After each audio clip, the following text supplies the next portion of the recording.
I hate to begin the program with an overused cliche, but where has the time gone? It was the first time Bill Gardner, Graham Fletcher, and Jim Kensey had ever been in front of a TV camera.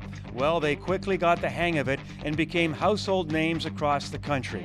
Guys you could trust and hopefully answer many of the questions most consumers are sometimes afraid to ask. The automotive world can be an intimidating place.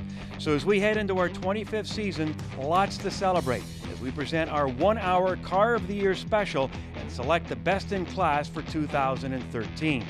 Tara and Karina are standing by to unveil what will be our overall best vehicle for 2013. Jim and Bill will also be dropping by. Ever seen Bill in a bow tie? I know, it's hard to imagine.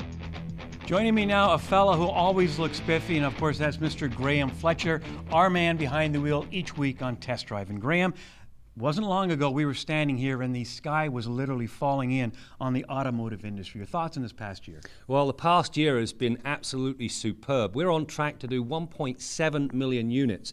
That's not only very good for the industry, it's great for the country, and of course it made my job that much more difficult. And one of the things we have done is we put our nominees up on motoringtv.com for you to vote on, so we will compare our choices throughout the hour. So let's get things started. Our first category is sports cars, but for every day, Graham. Absolutely every day. If you look at some sports cars, they're just so temperamental. Nissan GTR, you drive over a dime, you know if it's heads or tails. You just cannot live with that on a daily basis. However, the everyday sports car, it is what it says. It has spicy driving characteristics, it is affordable, and you can use it every single day. And so do the nominees for Best New Everyday Sports Car. The nominees for Everyday Sports Car are the Ford Focus ST, Honda Civic HFP, and the Scion FRS and Subaru BRZ. Take a mortal car and breathe new life into it and you have the Ford Focus ST. Beyond the 2-litre EcoBoost 4 and its 252 horsepower and 250 pound-feet of torque, it's the handling that really serves to set this speedster apart. Along with torque vectoring and torque steer control, it's the suspension and steering that really impresses.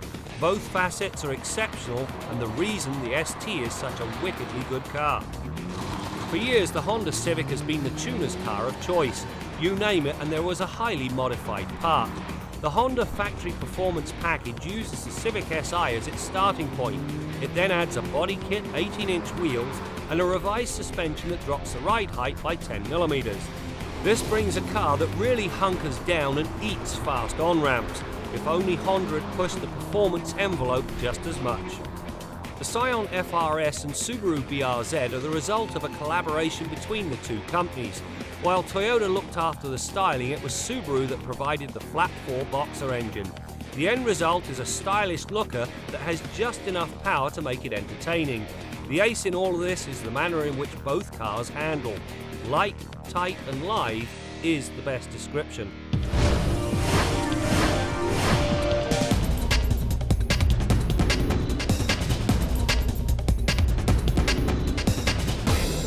And the winner is? The Ford Focus ST. What a wonderful car. Great power, wonderful handling, and you can drive it every single day. I'm with you on that, but one of the most interesting partnerships this past year had to be with Toyota and Subaru. Yes, absolutely. Well, Toyota sell theirs as a Scion FRS.